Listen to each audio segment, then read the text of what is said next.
You are without doubt the worst pirate I've ever heard of. But you have heard of me. You've seen Pirates of the Caribbean. You love Jack Sparrow.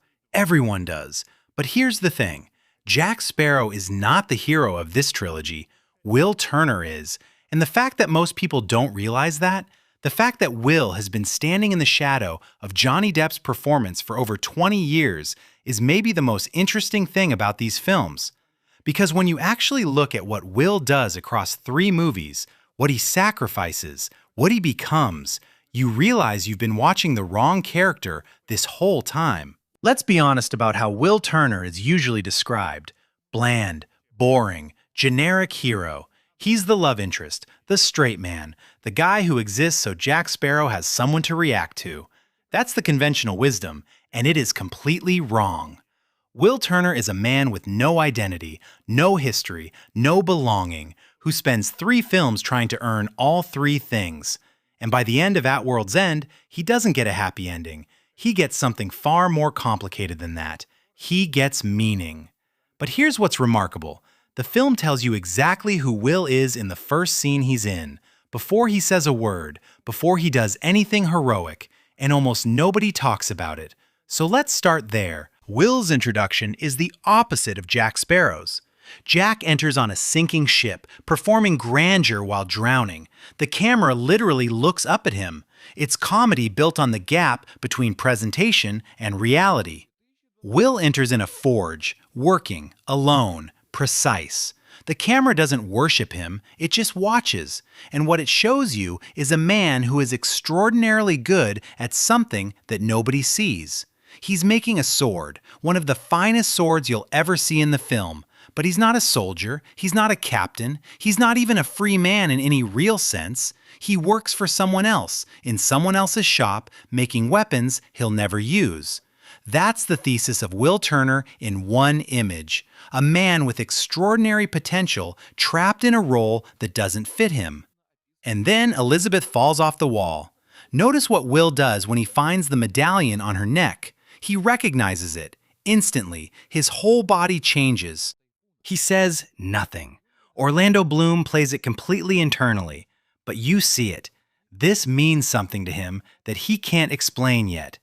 That's screenwriting through performance. No exposition, just reaction. In the space of 3 minutes, the film has told you everything. Will is skilled, unseen, searching for something he can't name. He doesn't know who he is yet. The entire trilogy is the answer to that question. Here's where most readings of Will Turner go wrong.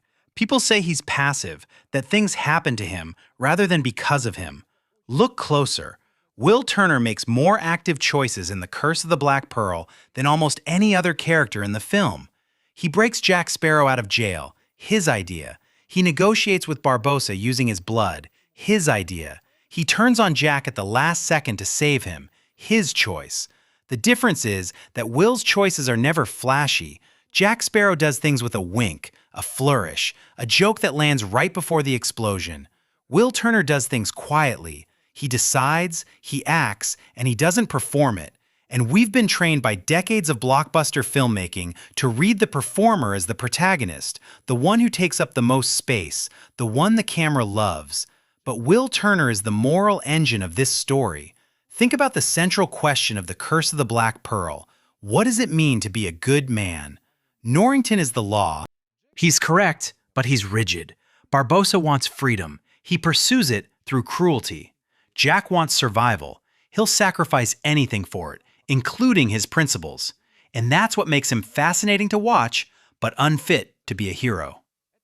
Will Turner is the only character who asks himself what is right and then does it, even when it costs him everything. There's a moment in At World's End that I think is the most emotionally devastating scene in the entire trilogy, and it lasts about 40 seconds.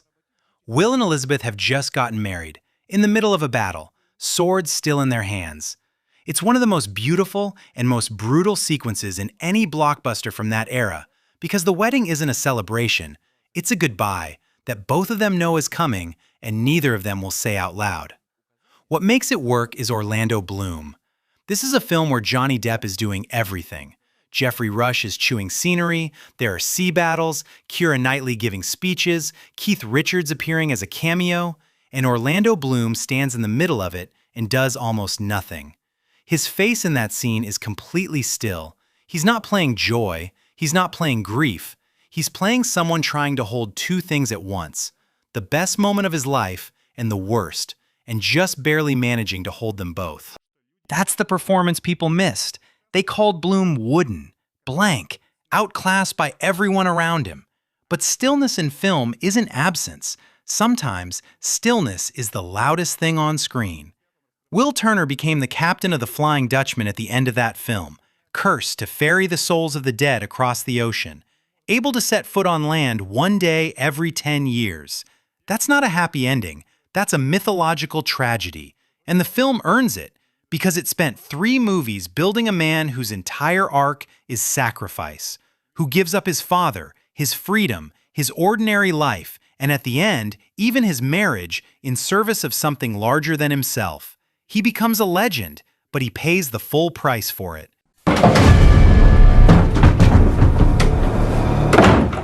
Remarkable. The last I saw of that ship, she was on fire. A blackened hulk sinking beneath the waves. We had a deal, Jack.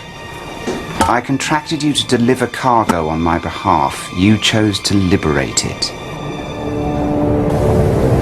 People aren't cargo, mate. And you incurred a heavy debt to raise her up again, didn't you? It's not here, Jack.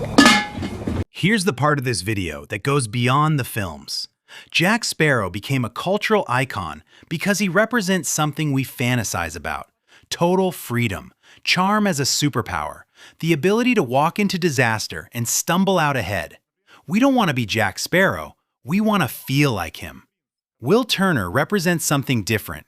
He represents what it actually costs to become who you're meant to be. Will spends 3 films discovering his identity: son of Bootstrap Bill, pirate, captain, and every discovery comes with a price. Each answer to "Who am I?" creates a new obligation, a new sacrifice. That's not escapism, that's reality. And maybe that's why he gets overlooked. Because Will Turner's story asks something of us emotionally that Jack Sparrow's doesn't. Jack says, the world is chaos, ride it. Will says, the world will demand everything from you, and you must give it. One of those is more fun to watch on a Friday night, but one of them stays with you longer. Jack Sparrow is unforgettable. That's not up for debate. But the reason Pirates of the Caribbean, The Curse of the Black Pearl works as a film, not just as a performance, is Will Turner. He's the reason we care about the stakes. He's the reason Elizabeth's choice in the 3rd film lands as hard as it does. He's the reason the mythology of the Dutchman feels earned rather than arbitrary. He's the straight line that everything else spirals around. The best ensemble characters often work this way. They're not the most dazzling, but they're load-bearing. Remove them, and the whole structure collapses. Will Turner is load-bearing, and it took me 20 years to see it.